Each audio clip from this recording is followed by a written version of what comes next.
Champions trophy की सबसे पहले अगर हम बात करें तो सिर्फ कल का दिन बाकी है। संडे को चैंपियंस ट्रॉफी का फाइनल है। भारत और न्यूजीलैंड की टीम्स दोनों फाइनल में मौजूद हैं और इसके साथ साथ दोनों की तैयारियां भी जारी हैं। और अगर बात करें अपने घर में चैंपियंस ट्रॉफी, क्या कोई भी मैच जीते बगैर पाकिस्तान बाहर हो चुकी है, इस बात को भी काफ़ी दिन गुजर गए हैं, लेकिन फिर भी जो क्रिकेट शायकीन हैं उनके गम अभी तक ताज़ा हैं, अभी तक तनकीद की जा रही है। और इसके साथ साथ दीगर मौज़ूआत हैं जो कि चलते जा रहे हैं। इन पर बात करने के लिए मेरे साथ स्टूडियो में मौजूद हैं जाहिद मकसूद साहब, यूसुफ अंजुम और इसके साथ साथ हमें ज्वाइन कर रहे हैं सलीम खालिक साहब। तमाम गेस्ट को वेलकम कहूँगी और सबसे पहले मैं आगाज़ करती हूँ सलीम साहब आपकी जानिब। तो सबसे पहले एक शॉर्ट कमेंट कीजिएगा कि जो फाइनल होने जा रहा है दोनों टीम्स को कैसा दिख रहे हैं? अच्छा That's great. नहीं, दोनों टीमें बहुत अच्छी है, बहुत मजबूत हैं और इंडिया को जैसे बड़ा शोर मच रहा है ना कि होम एडवांटेज, क्योंकि उन्होंने दुबई को अपना होम ग्राउंड ही बनाया, पहले ही वो सोच कर आए, 4 स्पिनर्स लेकर आए और सारी दुनिया अब शोर मचा रही है। लेकिन हम लोगों ने इस चीज पे पहले तवज्जो नहीं दी। अयाज साहब ने भी बड़ी अच्छी बात बोली थी, उन्होंने कहा था यूएई का मतलब है फिर तीनों जगह पे मैच रखते हैं, दुबई में के साथ शारजा और अबू धाबी में, तो फिर कुछ फर्क लगता है। लेकिन ये तो बिल्कुल एक ही जगह उनको मैच खिलाया, एक ही होटल में रह रहे हैं, एक ही शहर में है, एक ही पिच ग्राउंड में खेल रहे हैं, तो पूरा उनके लिए एक होम एटमॉस्फेयर बन चुका है और एक तरह से फेवरेट है। लेकिन न्यूजीलैंड की टीम को आप हल्का नहीं ले सकते, बहुत अच्छा परफॉर्म कर रही है वो। उसके यंगस्टर चाहे राचीन हो या सीनियर विलियमसन, सब अपनी अपनी जिम्मेदारियां निभा रहे हैं।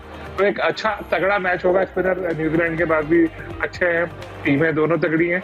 तो अब शॉट जो है वो थोड़ा लंबा हो गया कमेंट मेरा, आगे बात करने आप। नहीं, आपने पहला बड़ा अच्छा शॉर्ट कमेंट दिया, दोनों टीम्स अच्छी हैं। यूसुफ साहब से मैं इस पर जानना चाहूँगी, आपकी मासूम टीम जो है वो पहुँच गई है फाइनल में, तो आप मासूम टीम को कितना मासूम देख रहे हैं? हिफ्जा यकीनी तौर पर एक बड़ी एफर्ट्स की थी न्यूजीलैंड की टीम ने यहाँ तक पहुँचने के लिए और मैं समझता हूँ कि अब वो हकदार है कि उसको ट्रॉफी भी मिले।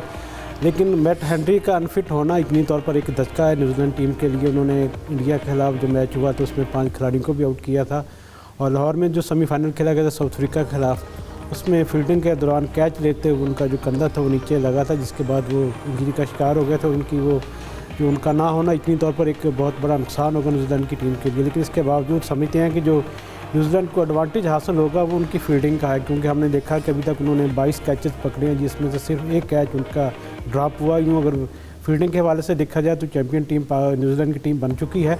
अब इंडिया के साथ यकीनी तौर पर उनका अच्छा मुकाबला होने जा रहा है, जिसके लिए दोनों टीमें भी यकीनी तौर पर अच्छा कोशिश करेंगी कि अच्छी फाइट बैक करें।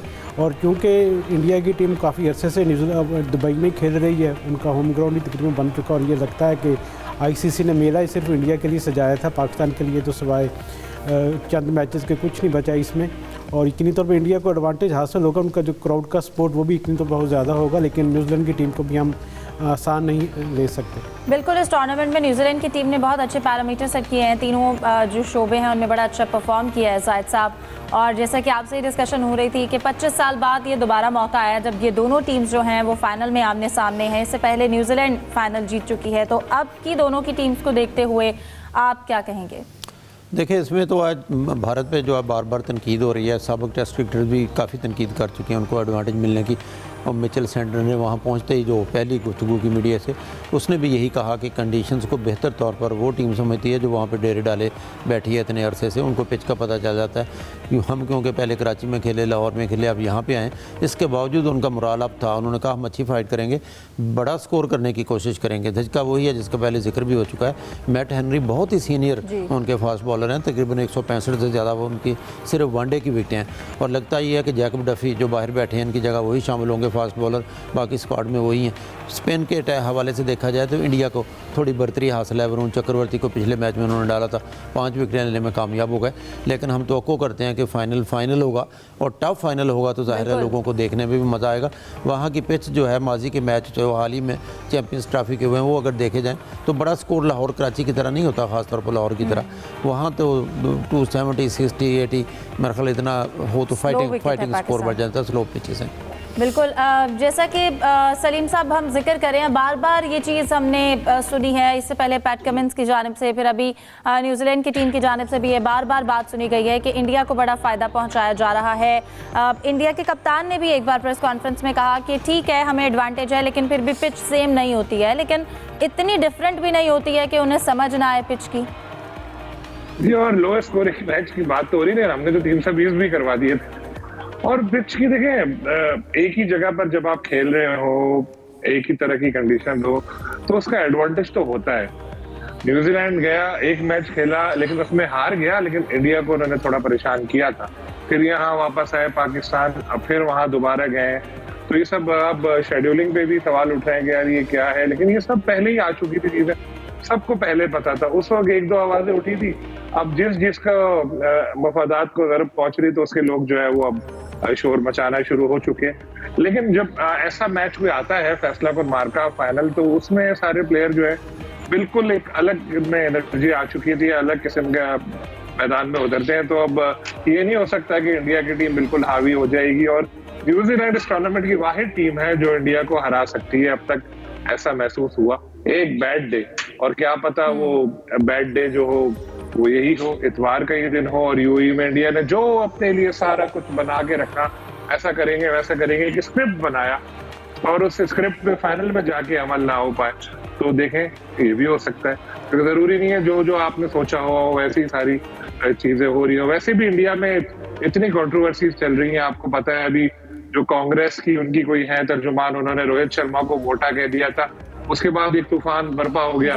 जो युवराज सिंह के वालिद हैं जो शो में भी आए थे हमारे, उन्होंने तो यहाँ तक कह दिया कि इसको पाकिस्तान भेज दो, जो थी तर्जुमान उसकी। फिर अभी ये मोहम्मद शमी के हवाले से वो हुआ कि उन्होंने जो रोजा नहीं रखा हुआ था, और उसके बाद ये भी बड़ी डिस्कशन चल रही है, ग्राउंड में ही वो पानी पी रहे थे, पानी पी रहे थे, जिसपे काफी क्रिटिसिज्म आया। और क्योंकि ऐसा होता रहता है क्रिकेट में कि चलो कोई खिलाड़ी खेल रहा है, अगर उसने रोजा नहीं रखा, लेकिन वो इस तरह खुलेआम कैमरे के सामने है, जब उसको पता होता है सारे कैमरे, तो वो नहीं करता। पाकिस्तान में कुछ खिलाड़ी भी मिस करते थे, लेकिन इस तरह नहीं करते थे। लेकिन बहुत सारे पाकिस्तानी खिलाड़ी, जैसे यूनुस खान का मुझे पता है, और भी कुछ प्लेयर्स हैं ऐसे जो रोजे रख के पूरे दिन बैटिंग भी करते थे। खैर ये उनका अपना पर्सनल मामला है, लेकिन मैं इस हवाले से आपको बता रहा हूँ कि इंडिया में आजकल ऑफ द फील्ड इस तरह की बातें चल रही हैं, और अगर इंडिया की टीम हार गई तो आप देखिएगा क्या तूफान बर्पा होगा, क्या क्या चीजें निकल के सामने आएंगी। बिल्कुल। यूसुफ साहब जैसे कि बात कर रहे थे इंडियन टीम की, हमने बाकी सारे कप्तान ने या बाकी क्रिकेटर ने अगर इस चीज़ पर तनकीद किया है कि सेम पिच है, इसके साथ साथ डेविड मिलर उन्होंने भी बड़ा अच्छा परफॉर्म किया, बट उनको जो शेड्यूल था, हमने पहले भी प्रोग्राम में जिक्र किया, उनको भी ट्रैवलिंग शेड्यूल के ऊपर भी थोड़ा सा इशू था कि हम पहले गए, और जब इंडिया के साथ फाइनल के हवाले से शेड्यूल तय हुआ तो फिर हमें नेक्स्ट डे आना पड़ा। बेशक 6 घंटे की फ़्लाइट नहीं थी, तो शेड्यूलिंग के भी काफ़ी मसले देखे हमने। देखिए ये सारी चीज़ें आईसीसी ने पहले से तय की थी, और सब टीमों को पता था कि कौन सी टीम ने किस वक्त वहाँ पे ट्रैवल करना है। तो उस हवाले से ये कहना अभी यकीनी तौर पर एतराज़ तो किया जा रहा है, और ख़ास तौर पर क्योंकि आईसीसी चैम्पियन ट्रॉफी का जो सेमीफाइनल था उसका अभी तक फैसला नहीं हो पाया था कि कौन सी टीम कहाँ खेलेगी, और उसके बाद फाइनल किस टीम ने वहाँ खेलना, इसलिए मजबूरी में सारे कुछ हुआ है। और यकीनी तौर पर एतराज़ टीमों का हक बजाना है वो करने में कि उनको ये सफ़र की जो थकावट ये भी हुई, और इंडिया को ख़ास तौर पर फ़ायदा हुआ क्योंकि वो एक ही जगह पे एक ही वेन्यू पे खेल भी रहे थे और रुके भी हुए थे। तो पिचेस भी उनके लिए इतनी ज़्यादा मददगार ही रखी कही जा सकती है, क्योंकि एक ही विकेट पर खेलना बार बार उनके मैचेस हो रहे थे, जबकि जो बाकी टीमें थी उनको सफ़र की थकान के साथ साथ मुख्तलिफ पिचेस पर भी खेलना पड़ रहा था। यकीनी तौर पर आईसीसी को उम्मीद की जा सकती है कि आइंदा जो इवेंट्स होंगे इसमें टीमों के एतराज़ के बाद यकीनी तौर पर इस चीज़ को हल करेंगे कि ऐसा मामला दोबारा। इसकी बुनियादी वजह तो इंडियन टीम ही बनी है ना, कि इंडिया ने पाकिस्तान आने से इनकार किया, तो जाहिर है हाइब्रिड मॉडल पे कहीं ना कहीं पीसीबी को भी पैचअप करना पड़ा। फर्स्ट टाइम तो पीसीबी के किसी चेयरमैन ने स्टैंड लिया था, तो और क्या करते, फिर जाहिर है नो डाउट ये पहले से स्केड्यूल तय था, लेकिन प्लेयर्स ज़हनी तौर पर तैयार नहीं होते। अब डेविड मिलर ने जिस सेंस में बात किया, एक तो आप उसकी इनिंग्स देखें ज़रा कैसी थी, साउथ अफ्रीका हार रहा था, उन पर ड्यू थी एक बड़ी इनिंग्स, और उन्होंने आखिरी गेंद पे 2 रन लेके अपनी सेंचुरी भी मुकम्मल की, फास्ट तरीन यानी तेज़ तरीन सेंचुरी का उन्होंने 2023 का रिकॉर्ड भी तोड़ा। उन्हें दुख तो अपनी जगह पे होना ही था, और उनकी बात बिल्कुल बजाय कि कभी वो कराची खेलें, फिर वो दुबई गए और रात को 4-5 बजे वहाँ पहुँचे, शाम को अगले दिन 7 बजे फिर वो लाहौर आ गए। तो ये तो खुद भी डेविड मिलर ने भी कहा, बेशक 1.5-2 घंटे की फ़्लाइट थी, लंबी फ़्लाइट नहीं थी, लेकिन उससे थकावट होती है, आपकी तवज्जो कंसंट्रेशन लूज़ होती होती है, डिफरेंट कंडीशन में आप जाते हैं, खेलना टीमों के लिए बड़ा मुश्किल हो जाता है। वो आईसीसी को आइंदा भी चाहिए, कोई बड़ा इवेंट होता है तो उसमें कम से कम जो है एक मुल्क को, फिर उन्होंने शेड्यूल पे भी बाद लोगों ने इतराज़ किया कि इनका आखिरी मैच रखा गया भारत का, जो न्यूजीलैंड के साथ रखा गया, तो उनको गैप दिया गया आखिरी मैच में, ताकि तब तक उनको अंदाज़ा हो तो नंबर 2 पे आ सकते हैं या 2 पे आ सकते हैं, या कोई मैच आ रहे लूज़ तो नहीं किया उन्होंने। बिल्कुल, जैसा आपने कहा काफ़ी सारे एडवांटेज मिले हैं। इसके साथ साथ एक जो बरतानिया का अखबार है उसके अंदर भी हमने एक पोस्ट देखी जिसके अंदर लिखा था कि टॉस भी अगर ना करवाएं, और वो डेली टेलीग्राफ ने लिखा, और क्या खूब लिखा उन्होंने कहा कि जितने एडवांटेज इंडिया को मिल गए, अब तो फिर इनको टॉस का भी पूछ लेना चाहिए कि भाई पहले बैटिंग करना चाहते हैं या बॉलिंग करना चाहते हैं। तो वैसे भी आपको पता है इंडिया ऑलरेडी जो है 14 टॉस मुसलसल एक वर्ल्ड रिकॉर्ड बना चुका है कि टॉस हार चुका है। ये भी बड़ा सवाल है सलीम साहब के टॉस हारने के बावजूद भी इंडिया की टीम जो है वो चैंपियंस ट्रॉफी में भी नाकाबिले शिकस्त रही है, चाहे पहले बैटिंग के लिए या बॉलिंग के लिए इंडियन टीम जीती है। नहीं, नो डाउट, अगर हम जितना भी बोले कि चलो भाई वेन्यू में उन्होंने किया गड़बड़ और जो भी सब किया, लेकिन इसके बावजूद उनकी टीम अच्छा खेल भी रही है। आप देखें उनके विराट कोहली है या यंगस्टर्स जो भी है, जिसको जहां मौका मिला उसने आके परफॉर्म किया। राहुल ने पिछले मैच में फिनिश किया, तो ये उनकी टीम है भी तगड़ी। ठीक है कि चले उन्होंने बहुत सारी चक्करबाजियां की इस तरह की, लेकिन टीम उनकी तगड़ी है। और अगर उसके बरक्स हम अपनी टीम को देखें तो हमारी टीम की परफॉर्मेंस क्या है, इसमें हम बहुत बात कर चुके हैं, अभी इसको रहने देते। तो अगर परफॉर्मेंस अच्छी ना हो तो फिर जाहिर है कि हम क्या कह सकते हैं। लेकिन इंडिया को इस बात का भी क्रेडिट देना चाहिए कि वो क्रिकेट अच्छी खेल भी रहा है। इसी तरह न्यूजीलैंड को भी इस चीज का क्रेडिट देना चाहिए। साउथ अफ्रीका के मिलर ने जो बात की वो ठीक थी, लेकिन आईसीसी की मजबूरी थी, दोनों टीमों को इसलिए भेजा। अगर नहीं भेजते लाहौर से दुबई, उसके बाद किसी टीम को डायरेक्ट एक मैच खेलने के लिए जाना पड़ता वहां पर, तो वो हार जाती, तो वो यही कहती हमें तो पता ही नहीं दुबई का, हम तो पहली बार यहाँ आए। तो उन्होंने कहा चलो उनको भी वहाँ की सैर करा दो, वहाँ पिच में थोड़े बहुत देख लेंगे, प्रैक्टिस कर लेंगे थोड़ी।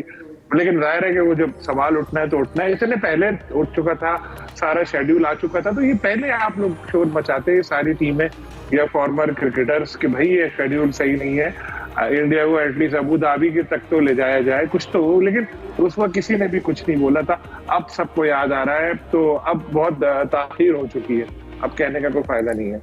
बिल्कुल, अब तो पूरा इवेंट जो